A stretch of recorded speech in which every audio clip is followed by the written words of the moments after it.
হযরত মূসা আলাইহিস সালাম আল্লাহকে জিজ্ঞাসা, আল্লাহ আমার সাথে কে জান্নাতে যাবে? মূসা আলাইহিস সালাম জিজ্ঞাসা, আল্লাহ আমার সাথে কে জান্নাতে যাবে?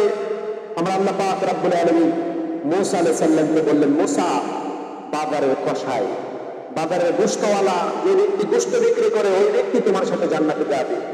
মূসা আলাইহিস সালাম আবার চিন্তা করতে আরম্ভ করলেন, এই ব্যক্তি এমন কি কাজ করে যে কাজ করার জন্য আমার সাথে জান্নাতে যাবে? মূসা আলাইহিস সালাম সেই গোশতওয়ালার দোকানে গেলেন, দেখতেছেন ওই ব্যক্তি গোশত কেটে বিক্রি করে, কিছু গোশত তার জড়িতে নিয়ে সে সোজা কিছু গোশত তার জড়িতে নিয়ে বাড়িতে চলে যাচ্ছে। মূসা আলাইহিস সালাম সঙ্গে সঙ্গে তার বাড়িতে গেল। দেখা গেল ওই ব্যক্তি মূসা আলাইহিস সালামের বাড়িতে গিয়ে মূসা আলাইহিস সালাম ওই ব্যক্তিকে বললেন, আমি কি তোমার ঘরে একটু আশ্রয় নিতে পারি, বিশ্রাম নিতে পারি? লোকটা বলল, সমস্যা নাই হুজুর, আসেন।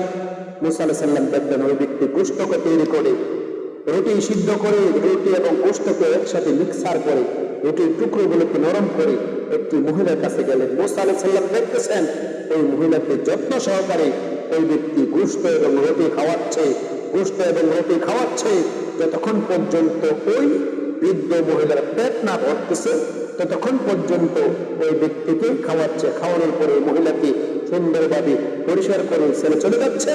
মূসা ওই মহিলা ওই যুবকের কানে কানে বলতেছেন, আল্লাহ পাক রব্বুল আলামিন তোমাকে মূসা আলাইহিস সালামের সাথে জান্নাত দিবে।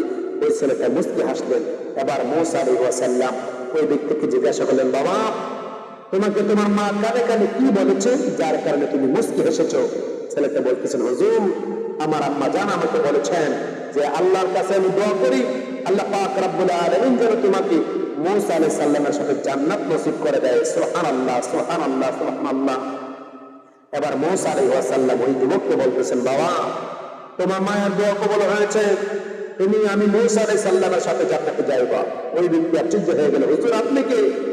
মূসা নবী বলতেছেন, আমি হচ্ছি আল্লাহ পাক রব্বুল আলামিনের পয়গম্বর হযরত মূসা। চিল্লায়া বলেন সুবহানাল্লাহ। এখান থেকে কি আর হয়ে গেল? মা বাবার খেদমত যে ব্যক্তি করবে ওই ব্যক্তিকে আমরা আল্লাহ পাক রব্বুল আলামিন জান্নাত দিবে। কিন্তু আমাদের আজকের সমাজ, আমরা এতটা নোংরা হয়ে গেছি, মা বাবার সেবা করতে চায় না, মা বাবাকে আমরা বৃদ্ধাশ্রমে দেওয়ার চেষ্টা করি। এই কাজগুলো আমরা কখনো করবো না। মূসা আলাইহিস সালামের সঙ্গে যদি একজন কসাই তার মা বাবা মায়ের সেবা করার কারণে যদি জান্নাতে যাইতে পারে, আপনি আমি হচ্ছি আখিরি জামানার শ্রেষ্ঠ নবীর শ্রেষ্ঠ উম্মত। আমরা যদি মাতা পিতার খেদমত করি, মাতা পিতাকে কষ্ট না দেই, মাতা পিতার সেবা করি, অবশ্যই আল্লাহ পাক রব্বুল আলামিন আপনাকে আমাকে জান্নাত দান করবে। কেননা রাসূল পাক সাল্লাল্লাহু তাআলা আলাইহি ওয়াসাল্লাম বলেছেন, জান্নাত হচ্ছে মায়ের পায়ের তলে। জান্নাত